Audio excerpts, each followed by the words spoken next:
Probably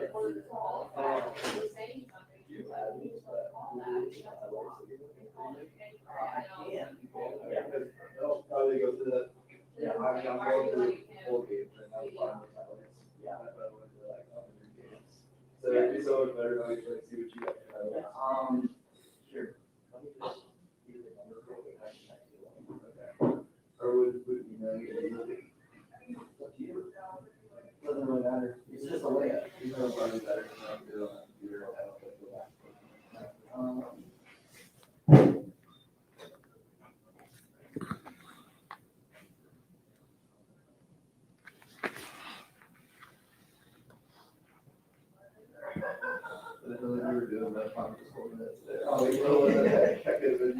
Well, good morning, good afternoon. It's afternoon to you guys.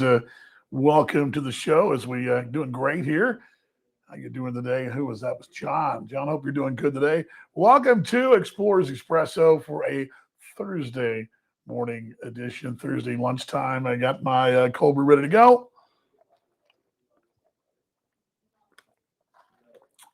Hope you guys got what you got going and ready to go. Let's talk Explorers baseball. Dan Vaughn with your voice, Explorers. Glad you're along today. Boy, good news last night.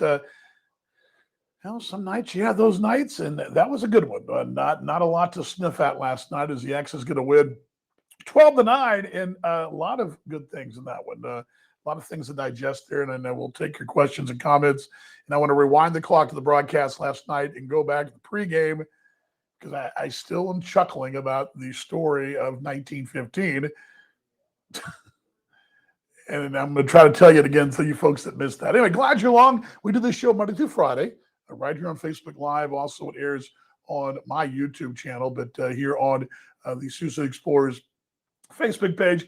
And what we do, we look back at last night, we look at the night ahead, and just chance for you guys to pop in, ask questions, just support the ball club, whatever it is you got. And I'm here to take this. I just call me your baseball barista here as we grab a cup of coffee at the lunch hour and just kind of chat a bit about your team and how things are going, and got the win last night. And just checking the audio. We got to check the audio here, make sure that we are rolling right along. And I think we are. Yeah, much needed victory yesterday. Huge victory. Huge. Yeah, huge win yesterday for the ball club. And again, I got the comments up there. Sorry, I left my glasses at the house. They're on the way after lunch, but I could do this. Well, I could do this. I could read with these, but then you guys are going, what is this clown doing, right? And of course, I always like to show this off here, the official mug of the show. There you go. How about that? There we go. Okay. Where were we? Yeah, huge win last night, Casey. Huge win. And like we talked about yesterday, and Steve Montgomery and I talked about on Tuesday, that winning this series would be paramount. It's huge. You want to get back to even with the Canaries. Again, I know this is a broken record, and I'm going to say it 1,000 times this summer on the air, but it always, those tiebreaker things sometimes come back in your favor or against you. You want to come back in your favor. What you don't want to have happen is look up, say, Labor Day weekend and be going, I wish we could have a win back here, a series win there. And Sioux Falls, you were even, and they own the tiebreaker, so all they got to do in that situation is finish even with you. It's always nice when you're ahead and you've got that cushion of, okay, they got to finish ahead of you by a game. And it's happened several times. It happened to Sioux City a couple of years ago in both good and bad fashion, where they had to own a tiebreaker and then didn't own a tiebreaker. One team just had to tie them, and then one team had to tie them and then take a lead, would lose the head-to-head. So it's big how that goes. Let's see here. Coming to the game last night, but the umpiring must have been better than Tuesday night. Was the head umpire official there last night? Not to my knowledge. I will tell you the protocols are this, though, Ron.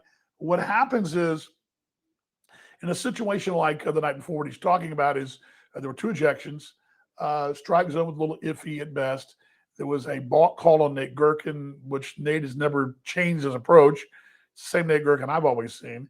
And then they had a call, we thought initially pitch clock violation, which wasn't. It turns out in the pitch clock running down, they called a quick pitch, which you don't see that a lot. It's sort of an old tactic you used to see, 30, 40 years ago, where you'd see a guy quick pitch when a batter wasn't ready.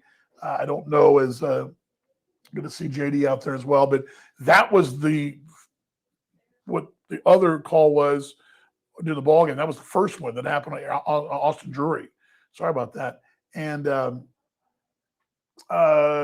yes, the umpires are always watching, but the protocol is, and Kevin, you're right, and Ronnie Teague is the head of umpires. Every club does this. Protocols about it. Let's say what you do, and this happens in the big leagues, happens in almost every sport, NFL, NBA, college basketball, whatever, and they'll submit plays to the league, into the officiating aficionados, to the league, and these are plays that they want to look at. And I can tell you that the organization, all teams do that. I don't know how often, but a couple times a year, those are submitted in. And like Kevin said, that head of umpires is watching. I mean, they're watching. The league's watching. So I'm sure, and I don't have this by a fact, but I'm sure as a phone call was made, and it's like anything you do, right? Anything we do in a business, it's me, you, whatever it is we do. We have a supervisor that should be calling us on the carpet for things we do right and wrong, right? I mean, good and bad. Because when they're good umpiring, I want that to be known too. For example, the Mayhew Edwards crew was very good. We had for a stretch there, very good, and I pointed that out. And I think it goes without saying that there's good and bad. A good supervisor, a good boss, right? Your boss and my boss is good or bad based upon how they interact with us, right? And I hope that when I'm a supervisor, I do the same thing, right? You're going to build a guy up or a young lady up when they need it, and you're going to have to get on when they need it as well. But you're going to be able to balance that out with a positive influence, and that's hopefully the culture that's being built there at the league. Can't speak for the league there, but I'm just telling you there is a protocol in place, and the team will submit. And I know that I'm sure, I don't know for a fact, but one of the videos was submitted just for posterity's sake. You very rarely get a overturned protest or anything like that, but and really the protest, I don't know if you guys know this, but protests came from back in the early 1900s when leagues were a little more rogue. You had poaching of rosters, you had guys jumping contracts. It was very common in both the affiliate ranks and independent ranks and the Negro leagues, where you had players poached. You'd literally have a player playing for one team one day, the next day the better offer came along and he went across town or went the next town over. Happened all the time. And the reason protests came up is because the turn of the last century, when a player was poached, when there was no, the contract wasn't worth squat. You want to pay somebody more money, they were going there. That's the way it worked. And the protests were always, hey, if there was any illegal tampering, hey, this guy played for us last week, now he's playing for them, he's getting more money. That's where the protest thing came from. Very rarely did you ever see a rules protest in a ball game ever, overturn a ball game's result. It was more protests are always played. Games are played at a protest in general because of a roster issue in the poaching of players, which up in the 1920s was pretty common. Anything less than the big leagues, even the big leagues, it happened quite a bit.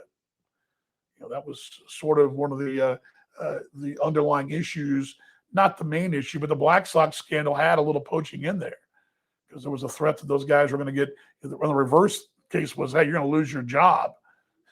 As opposed to getting a new job, you're going to lose your job, but we won't let you get hired anywhere else. Because, of course, they wind up getting not hired anywhere else. But anyway, off the tracks I go. Good stuff there. Really good stuff there. Appreciate you guys chiming in. But questions and comments, we take those from you. Here's, I'm going to bring this big logo down and bring you back into here and do little bells and whistles. Let's change it up a little bit. How about this? There we go. There we go. The beautiful field behind me. All right. Well, I repeated this several times over the course of the week, close wins, close losses. Twice in the last week, there's been a 5-1 deficit this club's overcome. And finally, that 5-1 deficit went your way. And I think last night, you can look back to that sixth inning, the 8-run sixth, they season high in runs, where perhaps things switched. You had a lot of things going against you. You had some good things too. But I mentioned yesterday in the show, 9 losses of 2 runs or less. And, eventually that's going to change. And eventually we're going to get that key inning and you can see last night, it was almost like a sea of emotion been bottled up down that dugout. These are guys that have been, going through some real grinds here, some real heartbreak, and some real, there's been some, I don't want to say slumped shoulders necessarily, but there's been some ejected body language. I mean, it's been frustrating. I know that the stress was starting to take its toll in that dugout. You get an 8-run spot last night, you get a win like that, where everybody contributed in some form or fashion. I mean, that's huge. And I think sometimes, like we talked about a couple of weeks ago, when Lincoln came here and won that series, this is one of those ball games you can kind of circle on your calendar and say, okay, that's when things got back to where we needed to do. We got off the 8-2 start, rolling right along, had this little bit of lull here as we get in June, but maybe that's the one that turns it around. This is not analytics. This is not a new stat. We're just, hey, you're going to look back and perhaps say, okay, that's when we started to see what the X's are capable of on a regular basis, because they've been so close. I mean, so close. Let's see here. Any word of what they're going to have to give up for Delvin Zinn? That's a really good question, Jason. And let me walk you through. Let me walk you through what happens there. It's a really good one. There's a couple of ways it goes down. Now, I know Anthony Barone's a manager from Milwaukee. He and Steve Montgomery, our skipper, are close. Both phenomenal guys. Usually, it's the player to be named later, which is what he's talking about. That trade was a player to be named later. There's a couple different scenarios. I told this story in the air a couple of days ago, or I guess the weekend that Delvin got picked up. There's the way it used to work, and this was more common, say, 13, 14, 15. What I remember was it was Henry Wrigley was playing for St. Paul, and some of you may remember this. Kevin may remember this. He was traded at the trade deadline to Gary South Shore. And Gary South Shore told St. Paul at the time, George Samus, that you could have anyone on the roster, but there was a window. And that window was going to be, I believe, into the season until 14 days out after the season was over. And you could have anybody on our roster except for, and there were a couple players that were held back, but in general, it was a pretty wide selection. And I'm trying to think now, St. Paul picked up a pitcher, St. Paul took the ace. Who was that year? Kevin, you may remember who it was. Let me look at that. It was 2000 and I'm going to look this up because it's going to drive me nuts. Who the pitcher was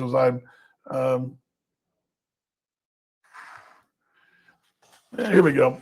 It was 2014, I believe it was. And there was a situation where I'm going to get back to your answer. This is sort of one way it went. It was that pitch. Oh, Dustin Crenshaw. I had to look it up. It was Dustin Crenshaw. Dustin Crenshaw that year was the ace of the staff for the Gary South Shore Railcats. Crenshaw was the player to be named later. But at the time when that trade was made, Crenshaw, who went 9-8 that year for Gary with a 3.16, he was on that list of potential players. Once the season was over, St. Paul calls up and says, okay, the Bills do. And we would like Dustin Crenshaw. And that's the way that worked. That's one scenario right there. The other scenario is, and this is one that's probably more common at the moment, it's a handful of players, and a lot of times it's a need down the road. So what I mean by that is, okay, who do you like of our group? And they'll say, well, we like these 4, 5, 6 guys. Well, you'll get a pick from those 4, 5, or 6 guys. The old way was the roster was wide open, but the new way it's more 4, 5, or 6. And a lot of teams will hold on to it. Not everybody collects that bill right away. Milwaukee may hold on to that ticket. I know a couple of times over the years. As a matter of fact, I believe it's White Ulrich with Sioux Falls was a guy that was involved in a situation very similar to this last year when he was released from the Padres. His rights were owned by Kansas City, but Kansas City owed a player to be named later to Sioux Falls for a trade a year or so before, I believe, and they gave his revisionary rights and a trade back. You can also trade revisionary rights, so you got that in play too. So you've got Sometimes they'll just say what the player, whoever player you want on our roster, right? Which we have control over, right? You got to have control over. It can't just be a guy you don't have control over. You can't release a guy and say that's your guy. It's got to be a guy you have control over, rights over. Oftentimes it'll be a group of 5 or 6. Sometimes we've seen players go back to the former ball club. That's happened a lot in the Atlantic League. The Atlantic League will trade a player back and forth. You'll get trade a player to Atlantic League and you'll trade him back. And then the other item is the revisionary rights. This is where it gets interesting. And I've seen a lot more teams do this lately. For example, let's just say that we've got a player on our revisionary rights list that we don't have signed. And it may be a guy playing in Mexico or playing in an organization somewhere. And we will give those revisionary rights back to Milwaukee. And Milwaukee has the chance to work out a deal with that guy if he gets released or if he becomes available from his contract with the other ball club. And that's a possibility too. Those are all the possibilities. There's a lot of scenarios there, but it will be a 1-for-1 deal, I would predict, is what I think. I got Dustin Crenshaw. Ortega had a night last night. James said, yes, he did. A long list of guys had a night last night. What a tough call. We had Chase Harris as our player of the game in the booth. Austin and company downstairs, or upstairs with us, had Ortega as our player of the ball game, sports clip player of the ball game, and there was no wrong answer there because you had last night you had Lloyd with 3 RBIs, 3 for 4, Ortega 3 for 5, 2 RBIs, 3 for 5 for Rando, 2 RBIs, and then Harris had the 2 for 4 with 3 RBIs, and there are cases for all.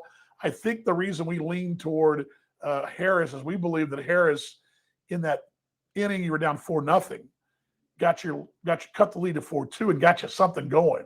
You don't get that little oomph going in the 4th inning last night. You may never come back because you were down at one point. It was 4-0, and then it was 4-2, 5. It was 6-2 going into the 6th inning, and it was looking pretty bleak.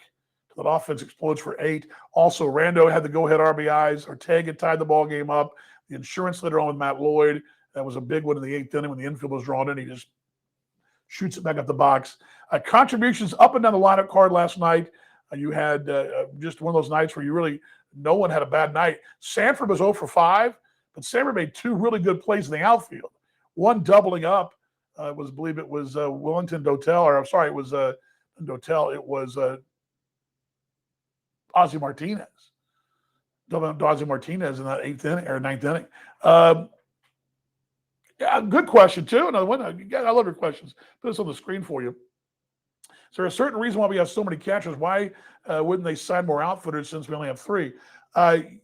We technically do have 4 catchers, but if you noticed in the roster that we hand out it's on Point Streak, Jack Kelly has been listed as an infielder.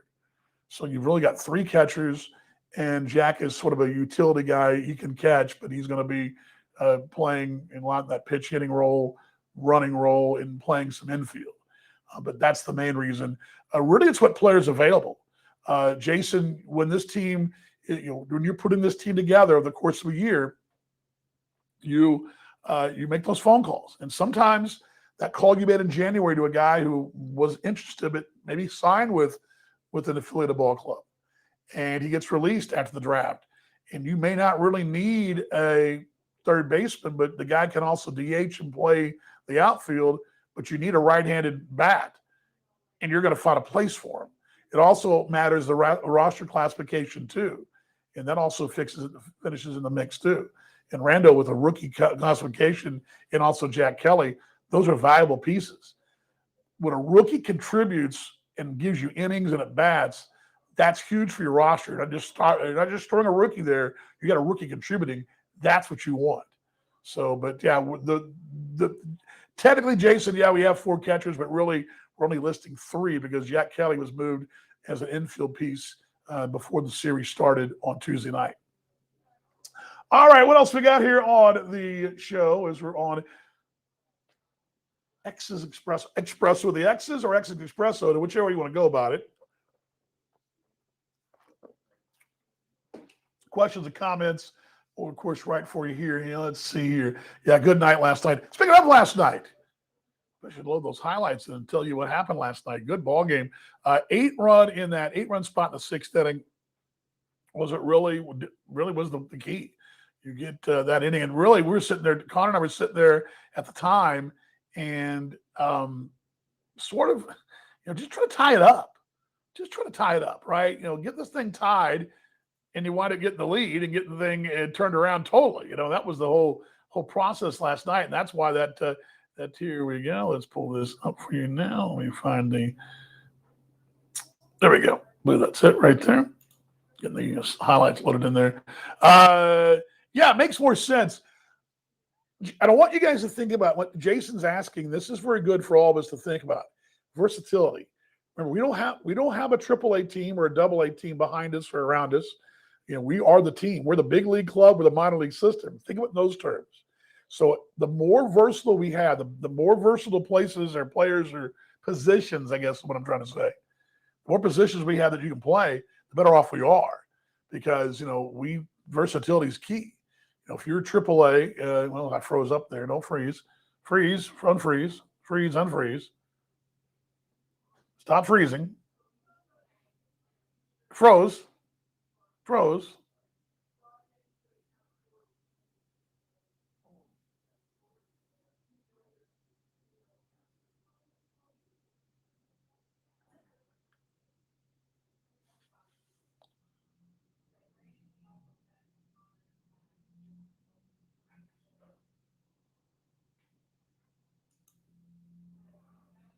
Not sure why we froze there. Froze. Unfreeze.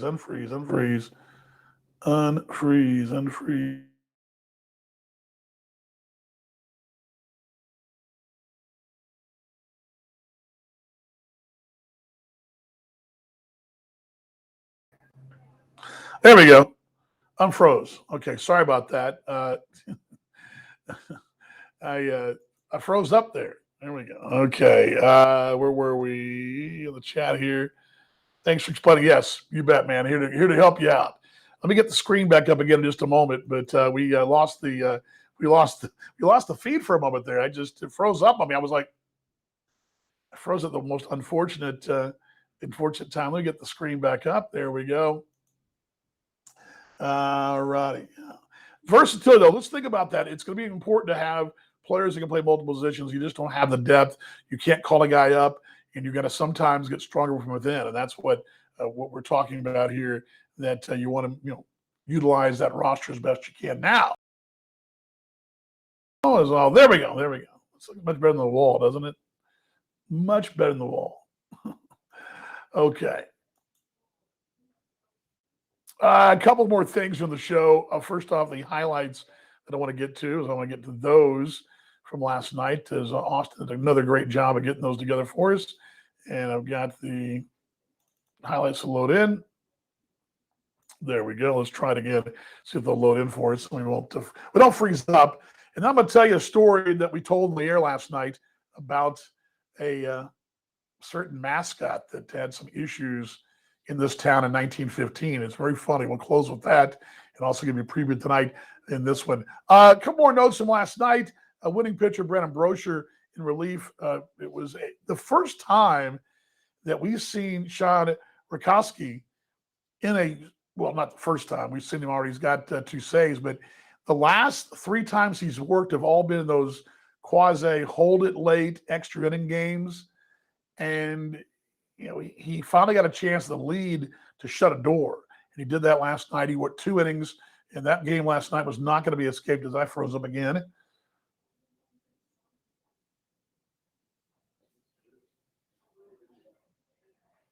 Don't know why, but maybe when it loads in, we will no longer have the problem.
There we go. Don't know why the screen froze up again, but we froze up. Sorry about that. We are now unfrozen. Okay, let's get caught up here. Where were we?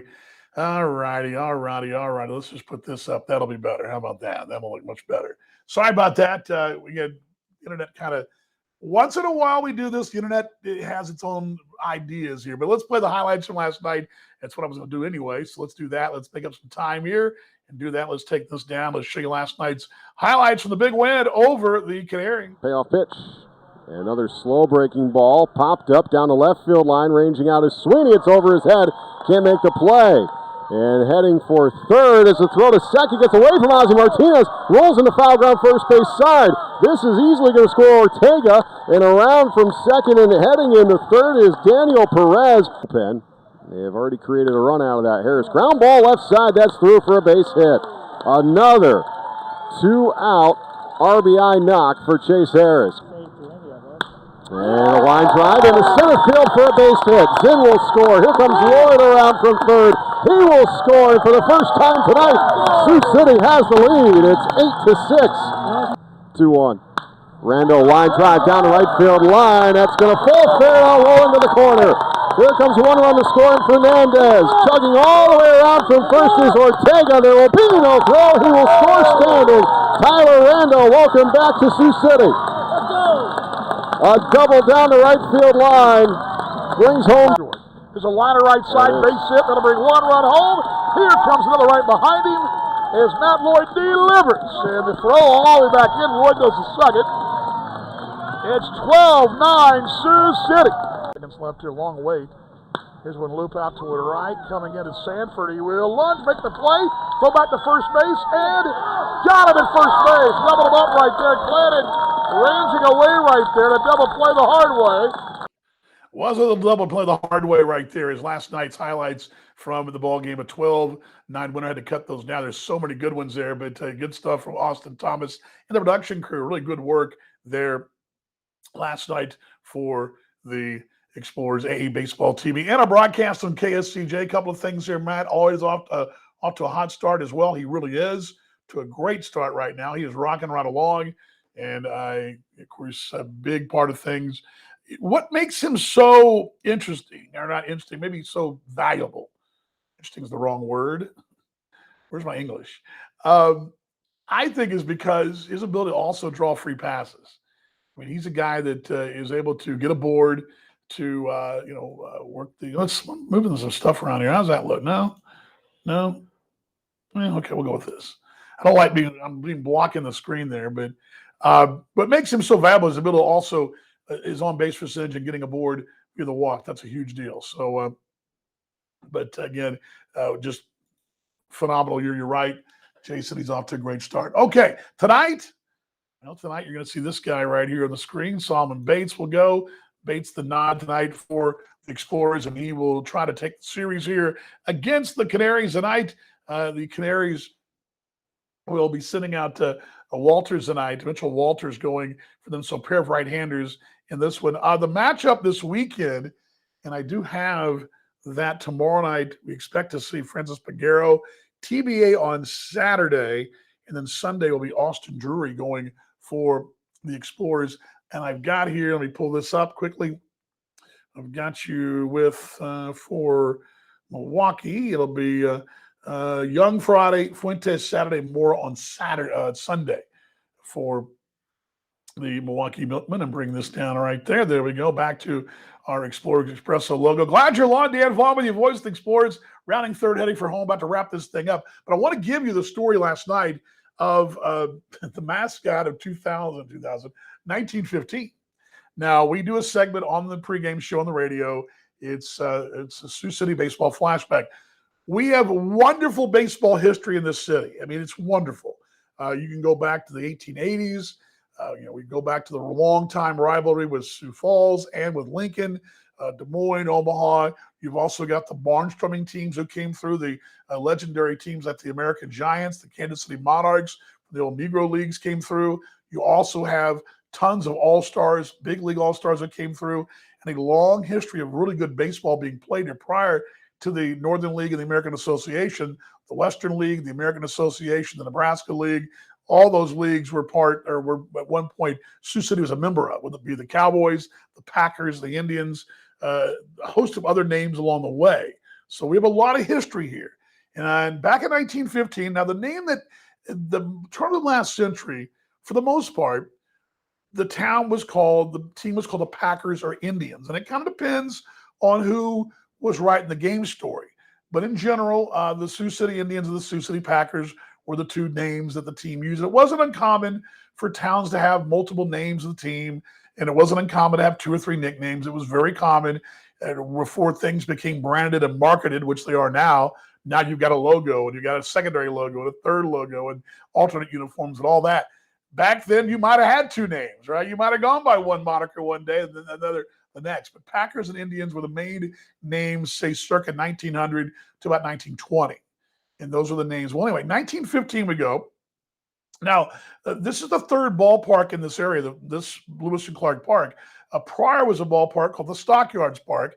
That ballpark sits now where the Home Depot sits. You guys know where that is? Here in town, that's where the Home Depot is. That's where Stockyards was. Prior to that was a place called Mizzou Stadium. Now, Mizzou Stadium is right about a half mile from where the Big Sioux and the Missouri Rivers hit.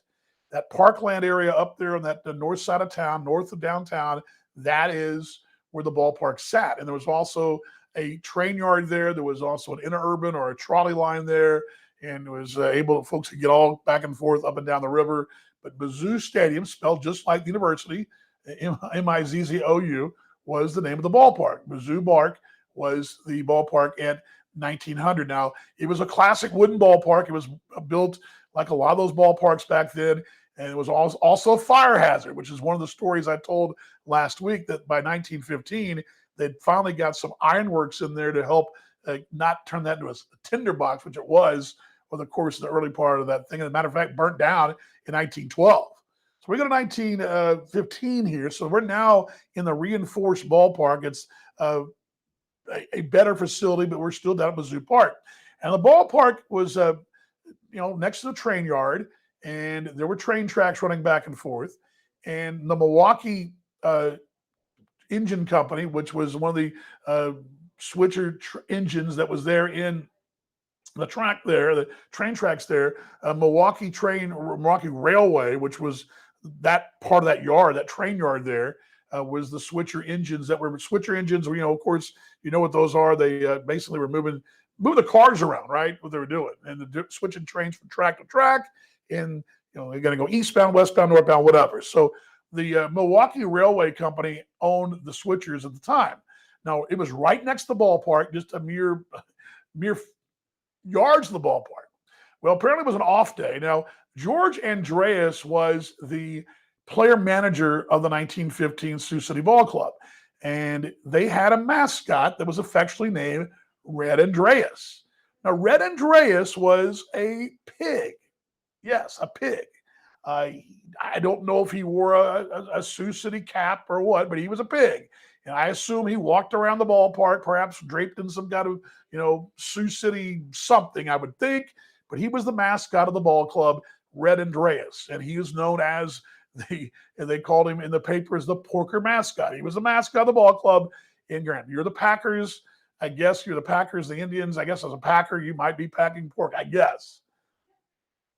I assume. But Red Andreas was the name of the mascot. Now, in 1912, the year before the ballpark burns down, off day, and Red Andreas, the Porker mascot, the Sioux City baseball team, escapes.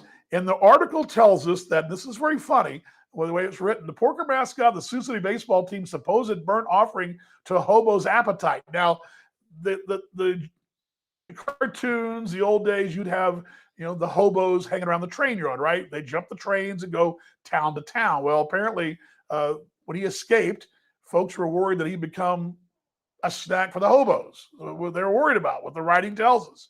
And it says that the hobo's appetite, and that he escaped the villain in the melodrama staged near Mizzou Park, and yesterday rode as guest of honor in the cab of Milwaukee Switch Engine. So the story tells us that he dodges being a hobo's snack. He is chased around the melodrama and winds up on a switch engine. Now, how that happened? Well, what happened was the Porker mascot, which is what it says here, the headline says, Porker mascot alive, found in railway yards, guest of switchman. So Red Andreas gets out of his pen, runs across the tracks. Now, imagine you've got tracks coming and going. They're moving and merging in and out. He's running across the tracks, and the switchmen from Milwaukee's engine are chasing him around the train yard to try to corral him because A, you don't want to get hit by a train, B, eaten by the hobos, I suppose, and then C, I guess returning the ball club, right? So they chase him around, and Red was a bit wobbly on his pins, it says. He started across the Milwaukee tracks, and his piggish grunts and envied Inui, whatever that is, in the I'm laughing here because it's funny. In the offing stood the switch engine with its complement of men. So switch engines across the tracks. They see this pig running around. He's going nuts, running around the tracks there. He's dodging trains. Well, it's Red Andreas, is one of the switch engine members said, one of the train engineers says, and his name was Ryan. He says he saw the pig in view, and then the speed contest started. Red's tail wiggled in a wrinkle of mirth for the first lap, but numerous flights had exhausted him. He's running around the train right now, right? This is what's going on. He's running around the train in this 1912's English.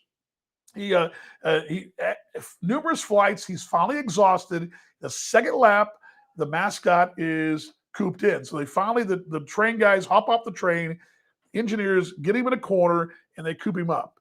Clayton, in making a quick turn, Clayton, one of the guys on the train, fell, and a section of his cuticle was removed as he fell, hit the tracks, as the switchman's nose was injured. He kind of scratched his nose by an unkind cinder resting place. So he apparently hit a cinder as he fell, chased the pig. Red squealed, and Ryan snorted. Then a patrol box loomed up here. Red was cornered. So Red's cornered. Now they call him Red. Red was headed for the Northwest Depot. I think he intended to take the train to Denver, said Ryan, one of the guys from the Milwaukee train. But they finally corral the pig, and after the pig is corralled, they take the pig and they put him on the train. He's on the switch engine. He was cared for by Ryan and the rest of the crew and returned to the baseball club later that day. The directors of the ball club considered the issuing passes, free tickets to the rescuers of the Porky Highness. Yes, it says directors of the baseball club consider issuing passes to the two rescuers of his Porky Highness. Well, I guess they got free passes to watch those Sioux City boys play baseball and to see our friend Red Andreas Red, who escaped his pen back in 1912 on June 7th, 1912. Meanwhile, the baseball team continues to capture games.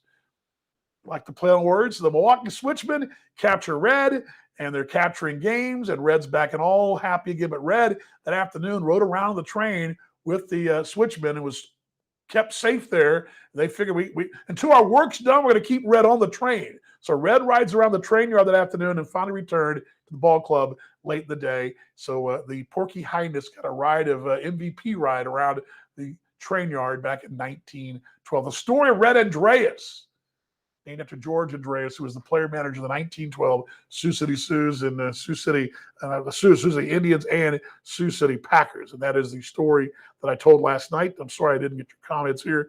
Here we go. What did I miss here? We don't miss anything. So that's your story right there. Red Andreas. Here we go. So there we go. Hope you guys enjoyed that. I love these stories. You can catch more things like that on our broadcast, our Sioux City Baseball Flashback, and never know what you're going to find. We found out that yesterday that Red Andreas, the mascot of 1912, escaped, but didn't become a hobo's appetite, which is all good.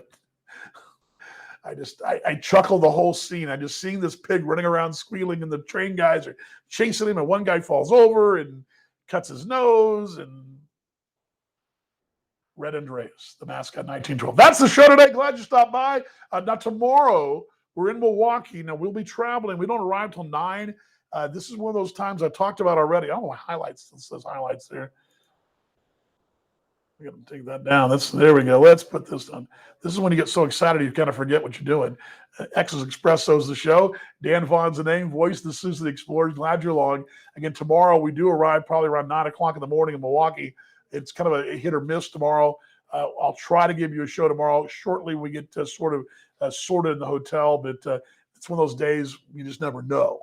But We may show up the lakefront tomorrow. We may not. But for sure, we'll be back on Tuesday, off day Monday, Tuesday, right back here as we'll come your way on Facebook. Check the notifications on Twitter, on our Twitter page, Facebook, and all that. And again, join us when you see that notification go off.